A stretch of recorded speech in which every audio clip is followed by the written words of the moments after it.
Salam, selamat pagi Bapak Ibu Saudara yang dikasihi dan yang diberkati oleh Tuhan Yesus Kristus.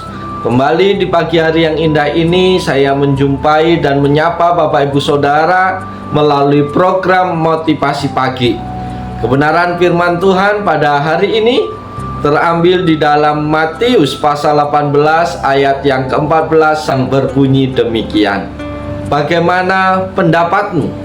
Jika seorang mempunyai 100 ekor domba dan seekor di antaranya sesat, tidakkah ia akan meninggalkan yang 99 ekor di pegunungan dan pergi mencari yang sesat itu? Dan aku berkata kepadamu, sesungguhnya jika ia berhasil menemukannya, lebih besar kegembiraannya atas yang seekor itu daripada atas yang ke-99 ekor yang tidak tersesat. Demikian juga Bapamu yang di sorga tidak menghendaki supaya seorang pun dari anak-anaknya ini hilang. Amin. Bapak, Ibu, Saudara yang dikasihi dan yang diberkati oleh Tuhan, secara matematika di dalam kehidupan kita tidak seorang pun yang merindukan mengalami kerugian. Tidak ada seorang pedagang yang mau mengeluarkan modal yang besar untuk hanya mendapatkan keuntungan yang kecil. Seorang nelayan atau seorang pemancing tidak mungkin memberikan umpan yang besar hanya ingin mendapatkan ikan yang kecil. Seharusnya umpan yang kecil untuk mendapatkan ikan yang besar. Bapak, Ibu, Saudara yang dikasihi Tuhan, bagaimana perumpamaan Tuhan Yesus mengatakan bahwa seekor domba itu lebih penting dan membahagiakan daripada 99 ekor domba. Kesannya Tuhan lebih mementingkan seekor domba yang sesat daripada sebagian besar yang tidak sesat. Oleh sebab itu Bapak Ibu Saudara yang dikasihi oleh Tuhan Yesus Kristus, pada pagi hari ini kita belajar tentang perumpamaan Tuhan ini. Apa yang menjadi maksud dan tujuan Tuhan lewat perumpamaan yang disampaikannya. Oleh sebab itu Bapak Ibu kasih dalam Tuhan, kita luangkan waktu kita sejenak. Mari kita berkonsentrasi, arahkan pendengaran kita, buka hati dan pikiran kita pagi hari ini untuk mendengarkan pesan-pesan Tuhan bagi kita. Pesan Tuhan pagi hari ini yang pertama adalah Yesus mencari kita yang tersesat. Yesus bukan hanya sekedar Tuhan yang menghukum yang tersesat. Yesus bukan sekedar Tuhan yang menolak orang-orang yang tersesat, tetapi Yesus mencari yang tersesat. Hal ini dapat dilihat dalam Yehezkiel 34 ayat yang 16. Yang hilang akan kucari, yang tersesat akan kubawa pulang, yang luka akan kubalut, yang sakit akan kukuatkan, serta yang gemuk dan yang kuat akan kulindungi. Aku akan mengembalakan mereka sebagaimana seharusnya. Tidak ada gembala yang akan membiarkan dombanya tersesat. Domba yang hilang itu menyingkapkan karakter pemiliknya yang penuh kasih. Baik domba yang tersesat maupun yang tidak mendatangkan karakter orang-orang zaman sekarang yang baik dan jahat. Akan tetapi di dalam Tuhan, keduanya membutuhkan keselamatan. Karena di hadapan Allah tidak ada manusia yang baik, pada dasarnya sudah mati. Itu pesan yang pertama.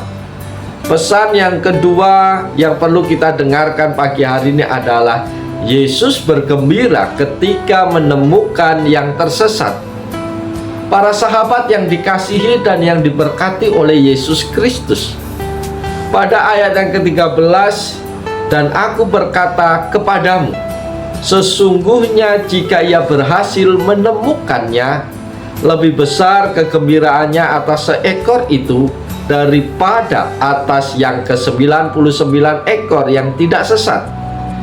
Sukacita itu sama dengan sukacita pemilik domba yang telah menemukan dombanya kembali. Dan setibanya di rumah, ia memanggil sahabat-sahabat dan tetangga-tetangga serta berkata kepada mereka, "Bersukacitalah bersama-sama dengan aku, sebab dombaku yang hilang telah kutemukan." Jadi, Yesus bergembira untuk menemukan yang tersesat.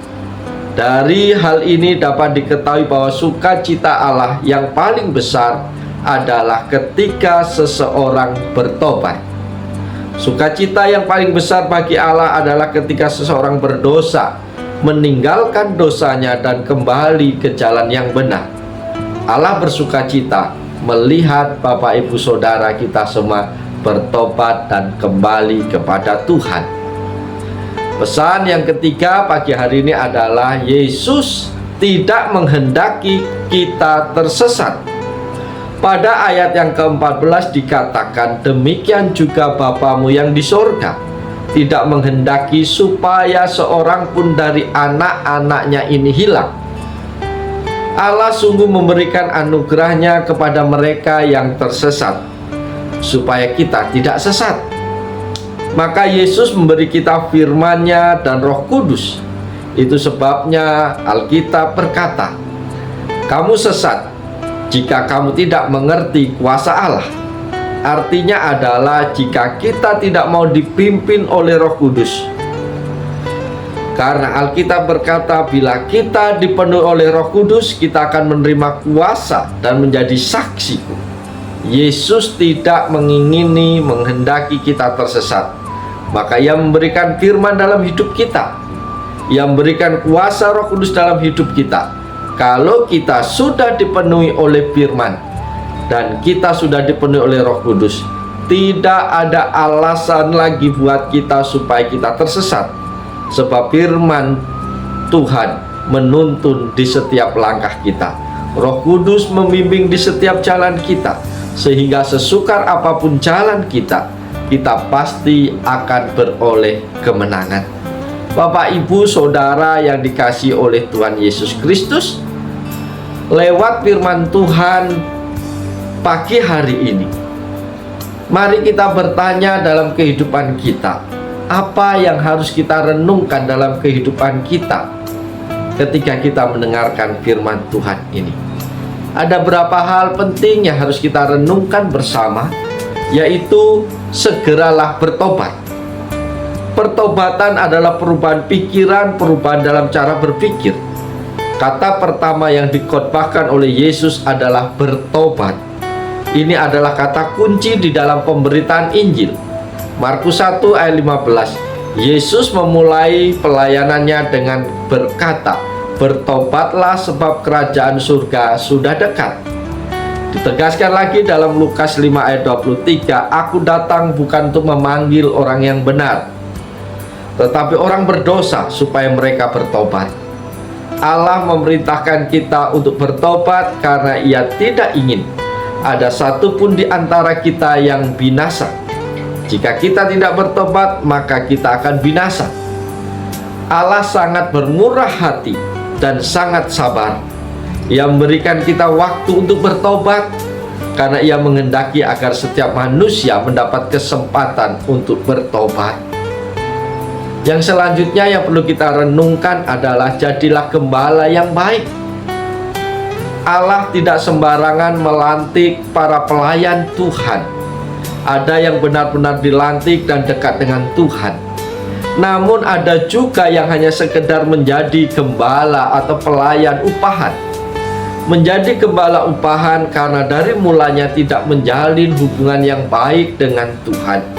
Seorang gembala yang baik akan benar-benar meninggalkan 99 ekor dombanya yang tidak tersesat dan mencari satu saja dombanya yang terhilang. Perhatikan, hanya demi satu dombanya yang terhilang, ia siap menempuh berbagai rintangan demi mendapat kembali seekor dombanya. Akan tetapi bukanlah perbuatan gegabah. Ia sudah memastikan keamanan 99 ekor dombanya yang ditinggalkan itu. dan dia akan pergi untuk menemukan dombanya yang hilang. Ia tidak menunda dengan berbagai alasan untuk mencari dombanya yang hilang. Ini adalah sebuah perbuatan dengan sifat yang segera dilaksanakan. Sungguh ini adalah teladan baik yang diberikan Tuhan Yesus untuk menggambarkan keberadaan gembala-gembala, pelayan-pelayan Tuhan yang Tuhan pilih. Baiklah, di dalam kehidupan kita tiap-tiap hari, kita tidak menunda untuk mencari yang terhilang dan tidak melalaikan kawanan, tetapi yang sungguh menyediakan hati, jiwa, dan akal budi kita untuk dipakai oleh Tuhan untuk mencari dan menemukan yang terhilang. Selanjutnya yang perlu kita renungkan bersama adalah Tuhan tidak mau kehilangan kita. Tuhan sangat sayang kepada kita, dan Tuhan tidak mau kehilangan kita. Itu adalah bukti juga kalau Tuhan sangat sayang dan peduli kepada kita. Tuhan Yesus sangat sayang, sangat mengasihi dan peduli kepada kita. Buktinya Tuhan mencari domba-dombanya yang tersesat. Siapakah kita sehingga Tuhan mencari kita yang tersesat dan dibawa pulang ke rumahnya untuk menikmati segala berkat dan karunia-Nya?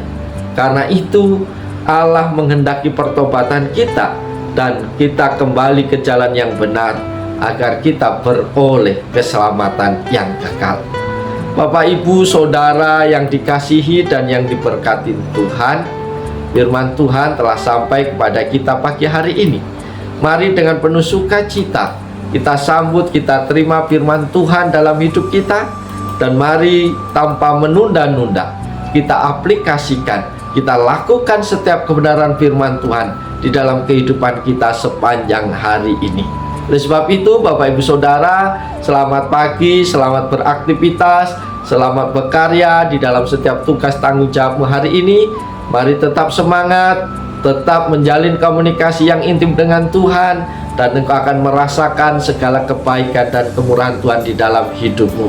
Oleh sebab itu, mari sepanjang hari ini kita berusaha supaya hidup kita menjadi berkat bagi banyak orang, sehingga banyak orang boleh diselamatkan dan mereka boleh percaya bahwa Tuhan adalah satu-satunya jalan untuk memperoleh keselamatan. Oleh sebab itu, selamat pagi, selamat berkarya. Tuhan Yesus selalu ada bersama dengan kita, dan Tuhan selalu siap menolong, memberkati Bapak, Ibu, Saudara semua. Amin.